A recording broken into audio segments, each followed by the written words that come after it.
Good morning. It is Thursday, April 9th, 2026, and we are all still alive because apparently God hates us. Story 1. Can you imagine a world where the only thing falling from the sky is a concentrated dose of high explosive confetti? You can't. Well, you don't have to, because Kim Jong-un has spent the last 3 days displaying a classic case of middle child syndrome.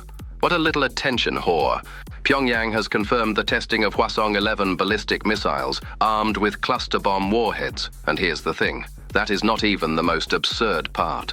The official Korean Central News Agency, a PR firm with a higher body count than most, claims these weapons can reduce to ashes any target area of 7 hectares with high-density power. It's essentially a very angry, very nuclear-capable way of saying, "I was here," written in scorched earth. But it gets worse. These weren't just missiles. The menu included anti-aircraft weapons, electromagnetic systems, and something called carbon fiber bombs. It's the military equivalent of a child who was told he couldn't have a toy and responded by setting the entire toy store on fire. And nobody will tell you that this is anything other than a slow-motion scream for attention from a regime that views the Geneva Convention as a creative writing prompt. Story 2. While Kim is trying to turn the East Sea into a boiling cauldron of scrap metal, 4 humans are currently hurtling toward Earth in a tin can that cost more than the GDP of several medium-sized nations. The Artemis II crew, Reed Wiseman, Victor Glover, Christina Koch, and Jeremy Hansen, reached the farthest distance humans have ever traveled on Monday, surpassing the record set by Apollo 13. And here's why that matters. They are scheduled to splash down off the coast of San Diego tomorrow, Friday, April 10th. We are spending billions to send people 248,000 miles away, just to confirm that space is indeed very empty and very cold. It's the ultimate suburban Bry story. They went to the moon, they saw some craters humans have never seen, and now they're coming back to undergo post-flight medical evaluations. I have watched this happen before. We celebrate the giant leap while the machine underneath, the aerospace industrial complex, grinds on. Fueled by the romantic notion that we might one day escape a planet we are currently treating like a disposable coffee cup. It's a beautiful distraction. Story 3. Back on the ground, the World Bank has released its latest India development update.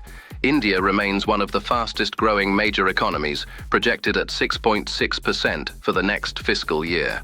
But there is a catch, because of course there is. Higher energy prices and supply chain disruptions caused by the ongoing Middle East conflict are acting as a massive geopolitical handbrake. It's an absurd but accurate analogy. India's economy is like a high-performance sports car trying to break land speed records, while someone else is periodically siphoning the fuel out of the tank to settle a bar fight. We talk about macroeconomic fundamentals and policy buffers, but those are just expensive words for, we're hoping the roof doesn't cave in before the guests arrive. The World Bank says growth in South Asia is slowing to 6.3%. This is what happens when systemic fragility meets institutional failure. It happens everywhere. And it is always the same people, the ones not sitting in the World Bank's air-conditioned boardrooms, who pay for it. Story 4. And if you think the economy is weird, look at what's happening in Indian cinema. Director Pranav Pasin just won an award for a film where 3 retired men decide to wage war against technology by pretending to be gadgets. One pretends to be a dish antenna, another a microwave, and the third a security camera. It sounds like what would happen if a lobbying firm and a TED Talk had a child and raised it on a diet of existential dread.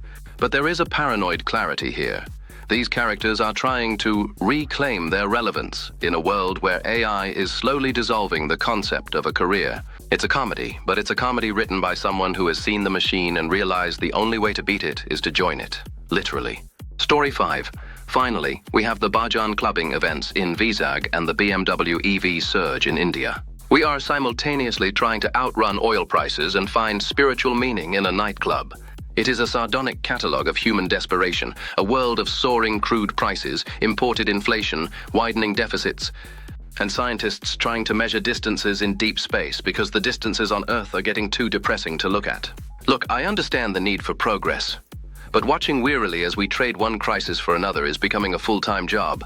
We have built a world of kakistocracy, where the most incompetent among us are in charge of the most dangerous toys. Someone should be watching this closely. Follow if that is you. I have my doubts about whether it will change anything, but someone should be watching. This has been the Daily Autopsy, and I'm unfortunately a serious journalist.